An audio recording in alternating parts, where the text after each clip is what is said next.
வணக்கம். திசைகளின் 10 மணி செய்திகள். 39வது மாடியிலிருந்து விழுந்து உயிரிழந்த இந்திய இளைஞர் விமானத்துறை மாணவர் ஆவார். குவாலலும்பூர் சுங்கைபிசியில் உள்ள ஜலான் ராசா மேன்ஷன் ஆடம்பர அடுக்குமாடி வீடமைப்பு பகுதியின் 39வது மாடியிலிருந்து கீழே விழுந்து உயிரிழந்த 19 வயதுடைய இந்திய இளைஞர் விமானத்துறை மாணவர் என்று அடையாளம் கூறப்பட்டுள்ளது. நேற்றிரவு 10:53 மணியளவில் நிகழ்ந்த இச்சம்பவம் அந்த ஆடம்பர அடுக்குமாடி வீட்டுப்பகுதி மக்களை அதிர்ச்சியில் உறைய வைத்துள்ள வேளையில் அந்த இளைஞர் மிக அமைதியான நபர் ஆவார் என்று அப்பகுதி மக்கள் தெரிவித்துள்ளனர்.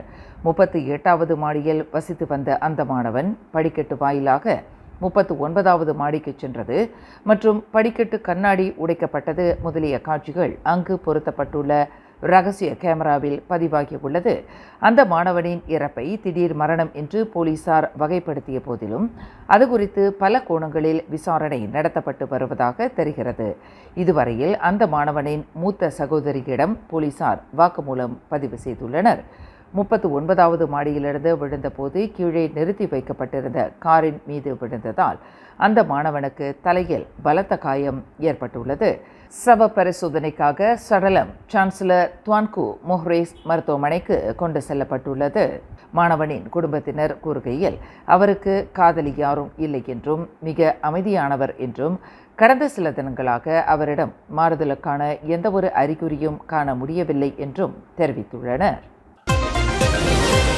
பொருளாதார அமைச்சர் ரஃபிசி ரம்லி பதவி விலகிவிட்டதாக ஆருடங்கள் வலுத்து வரும் வேளையில் அவர் விடுப்பில் இருப்பதாக கூறப்படுகிறது. இந்நிலையில் ஊடகங்களின் பார்வை தற்போது பிரதமர் டத்துஸ்ரீ அன்வர் இப்ராஹிம் மீது உள்ளது.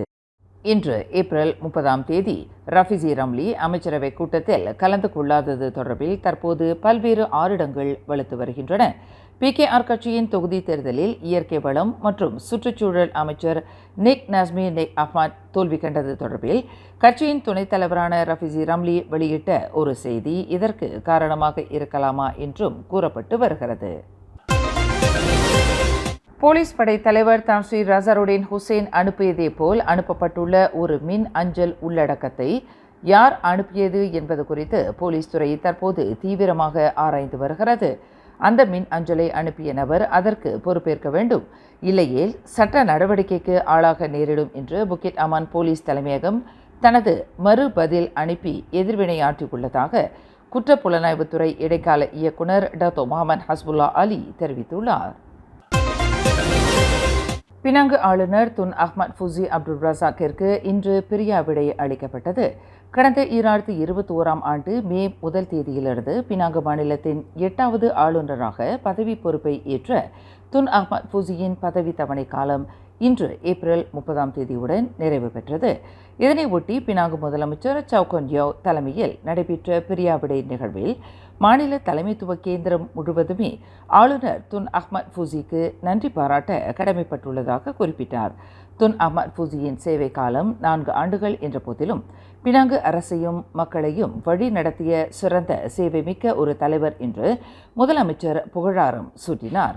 துன் அஹ்மத் ஃபுசி ஆளுநர் பொறுப்பிலிருந்து விடைபெற்றாலும் அவரின் சேவையை பினாங்கு அரசும் மக்களும் என்றென்றும் நினைவு கூர்வர் என்று சவுகன் யோ தமது உரையில் குறிப்பிட்டார். கிடா மாநில அரசுக்கு தலைமையேற்றுள்ள தம்முடைய நிர்வாகத்தின் மீது கொண்டுள்ள அதிருப்தியினால் அந்த மாநிலத்தை விட்டு ஒவ்வொரு முதலீட்டாளரும் வெளியேறிக் கொண்டிருப்பதாக கூறப்படும் குற்றச்சாட்டை மந்திரி பசார் சனுசி முகமது நூர் மறுத்துள்ளார். முதலீட்டாளர்கள் வெளியேறுவதற்கு கிடா மாநில அரசோ அல்லது அரசியலோ தொடர்பு இல்லை. மாறாக அந்தந்த முதலீட்டாளர்கள் அல்லது நிர்வாகங்கள் கொண்டுள்ள வர்த்தக கொள்கையை பொறுத்து இம்முடிவை எடுத்துள்ளனர் என்று சனுசி நூர் குறிப்பிட்டார். நாட்டில் மிகப்பெரிய டயர் உற்பத்தி தொழிற்சாலையான அலுசாரில் செயல்பட்டு வரும் கான்டினென்டல் இவ்வாண்டு இறுதியில் தனது தொழிற்சாலையை மூடவிருப்பதாக கடந்த திங்கட்கிழமை அறிவித்தது. இதன் மூலம் 900க்கும் மேற்பட்ட தொழிலாளர்கள் வேலையை இழக்கும் அபாயத்தை நோக்கியுள்ளனர். இது தொடர்பாக கருத்து கேட்டபோது மந்திரி பசார் சனுசி மேற்கண்டவாறு கூறினார். ஒரு ஸ்டார் இல்ல, 2 ஸ்டார் இல்ல, ஒரே இடத்துல பல திரை நட்சத்திரங்களுடன் 17th Annual Edison Awardsல dine with stars. Penang Spice Arena May 17 மாலை 5 மணி. உடனே டின்னர் டேபிளை புக் பண்ண மை டிக்கெட் ஏசியாவை விசிட் பண்ணுங்க. இன்று ஏப்ரல் 30 புதன்கிழமை அட்சய திருதியை நன்னாளில் பினாங்கு நிபோங் தபால் சுங்கை ஜாவி ஜலான் கரியான் கடா முகிம் 6 வீற்றிருக்கும் ஹரே கிருஷ்ணாவின் இஸ்கான் நிபோங் தபால் ஸ்ரீ ராதா ஷாம் சுந்தர் பவன் ஆலயத்தின் திறப்பு விழா வெகு சிறப்பாக நடைபெற்றது. ஏசி பக்தி வேதாந்த சுவாமி பிரபுபாதாவால் நிறுவப்பட்ட சர்வதேச கிருஷ்ணா உணர்வாளர் சங்கமான இஸ்கானின் நிபோங் தபால் ஸ்ரீ ராதா ஷாம் சுந்தர் பவன் ஆலயத்தை இந்து கோவில்கள் மற்றும் இந்து அமைப்புகளின் ஒருங்கிணைப்பு பேரவையான மஹிமாவின் தலைவர் டத்தோ என் சிவகுமார் ரிபன் வெட்டி அதிகாரப்பூர்வமாக திறந்து வைத்தார். பக்தி யோகா பயிற்சியை பரப்புவதற்காக இஸ்கான் உருவாக்கப்பட்ட நிலையில் அதன் உன்னத நோக்கம் பிறழாமல் முன்னெடுத்து பாடுபட்டு வரும் நிபோங் தபால் கிருஷ்ணா உணர்வாளர்களின் பங்களிப்பை டத்தோ சிவகுமார் தமதுரையில் வெகுவாக பாராட்டினார். கடந்த ஆண்டில் இதே அட்சய திருதியை நன்னாளில் இஸ்கான் ஆலயத்தை நிறுவுவதற்கான அடிக்கல் நாட்டு விழா நடைபெற்றது. சரியாக ஓராண்டில் 5 லட்சம் ரிங்கிட் செலவில் இந்த ஆலயம் நிறுவப்பட்டு அட்சய திருதியை நன்னாளில் திறப்பு விழா காண்பது மகிழ்ச்சியை அளிக்கிறது என்று டத்தோ சிவகுமார் குறிப்பிட்டார். வங்கியில் எந்தவொரு கடனையும் பெறாமல் உறுப்பினர்கள் வழங்கிய நன்கொடையை மட்டுமே கொண்டு பக்தி பரவசமூட்டும் ஓர் அழகிய திருக்கோவிலை ஓராண்டுக்குள் கட்டி முடிக்கப்பட்டிருப்பது உறுப்பினர்களின் அர்ப்பணிப்பையும் அவர்களின் தன்னலமற்ற உணர்வையும் காட்டுகிறது என்று சிவகுமார் புகழாரம் சூட்டினார்.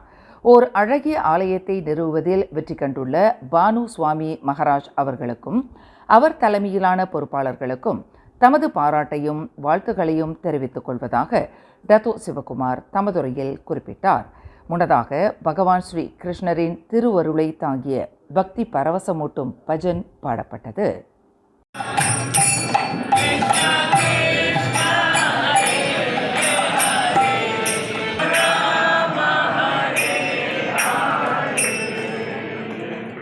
இத்திறப்பு விழாவில் ஆலய நிர்வாக ஆணையர் பானு சுவாமி மகாராஜ், மலேசிய இஸ்கானின் உதவி தலைவர் குரூபா சிந்து கிருஷ்ணா என்ற பிரபு மற்றும் இஸ்கானின் குவாலலும்பூர் சரவா ஆலய தலைவர்கள் கலந்து கொண்டனர்.